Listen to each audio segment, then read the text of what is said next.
त्यामुळे हे असे कार्यकर्ते आहेत आणि हे स्वतःच्या फायद्यासाठी स्वार्थासाठी कोणी आलेलं नाही. मतदारसंघातल्या लोकांना न्याय देण्यासाठी, विकासासाठी हे सर्व लोक शिवसेनेत आलेत. ओमराजेंचं दुसरं देखील वडिलांचं जे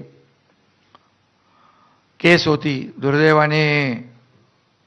दुर्दैवी निकाल लागला, अनपेक्षित निकाल लागला. आम्ही त्या दिवशी त्यांना सांगितलं, एकनाथ शिंदे तुमच्या पाठीशी खंबीरपणे उभा आहे, शिवसेना तुमच्या पाठीशी खंबीर.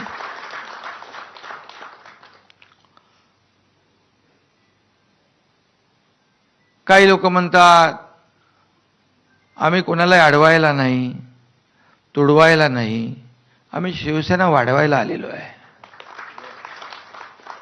पण आम्ही कुणाचे आडवे जात नाही, पण आमचे कोणी आडवं येऊ नये. आडवं आलं तर बाळासाहेबांनी सांगितलंय, आला अंगावर तर या शिंगावर. आणि म्हणून 2022चा देखील उठाव आपण पाहिलेला आहे. त्या काळात देखील आपण पाहिलंय, बघितलंय.